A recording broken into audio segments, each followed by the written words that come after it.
Yes. विद्यार्थी मित्रांनो, आतापर्यंत आपण काय शिकलो? आतापर्यंत शिकलो 21 पासून 30 पर्यंतचे नंबर. आता आपण शिकणार आहे 30 पासून पुढचे नंबर. 30 पासून 100 पर्यंतचे नंबर आपण बोटांवर कसे मोजायचे हे शिकणार.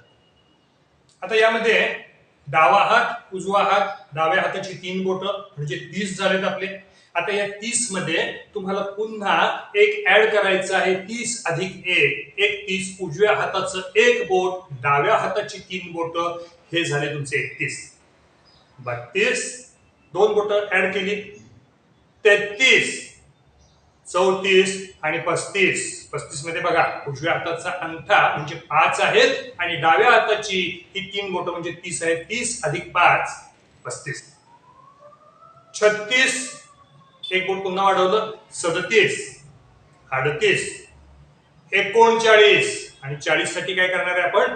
40 साठी ही पूर्ण बोट झाकली आणि या 3च्या ऐवजी ही बोट ओपन केली. 4 बोट 10 20 30 आणि 40 हे आहेत आपले 40. 41 मध्ये एक बोट ऍड केलं, 41. 2 बोट ऍड केली, 42 झाले.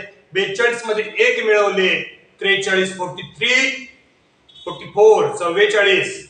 45 साठी ही 4 बोट झाकली, अंगठावर केला. 1 2 3 4 10 20 30 40 आणि 5 45. 46 47 48 49 आणि 50 साठी आपण काय करणार आहे? 50 साठी सगळी बोट झाकणार आहे, डाव्या हाताचा अंगठा वर घेणार आहे म्हणजे 50. मित्रांनो समजून घ्या, उजव्या हाताचा अंगठा असेल तर तो 5 आहे आणि डाव्या हाताचा अंगठा असेल तर ते 50 आहे. चला 51 कसं म्हणणार आहे आपण? 50 अधिक 1 51. 52 53 54 55. दोन्ही अंगठे वर 55.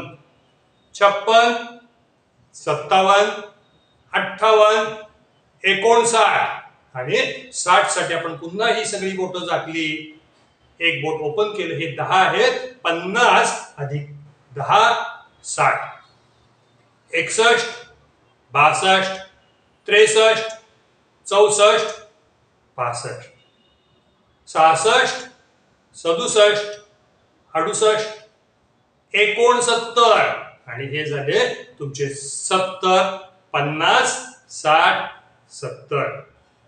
71 72 73 74 75. हे 5 आणि हे 70 75.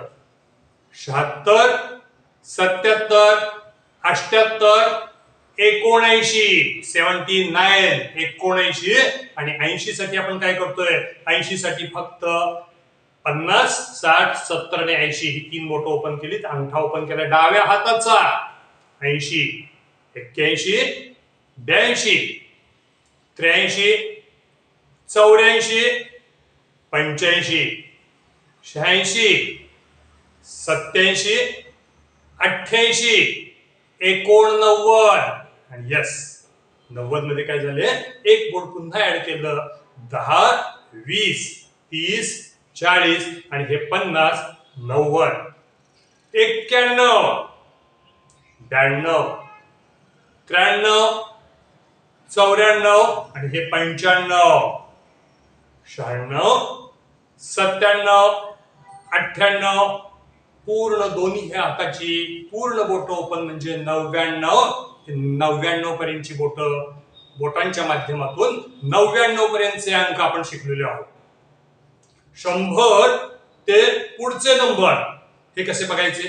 100 साठी मित्रांनो पुन्हा आपले जे हात आहेत ह्या हातांच्या बोटांचाच आपण वापर करणार आहे, पण तो 100 पासून पुढचे नंबर आपण नंतरच्या भागामध्ये शिकणार आहे. आज आपण काय शिकलो? 30 पासून ते 99 पर्यंतचे नंबर आणि या नंबरवर ऍडिशन सबट्रॅक्शन बेरीज वजाबाकी कशी करायची हे आपण पुढच्या भागामध्ये शिकत जाणार आहे. मित्रांनो समजून घ्या, अबॅकस खूप सोपं आहे.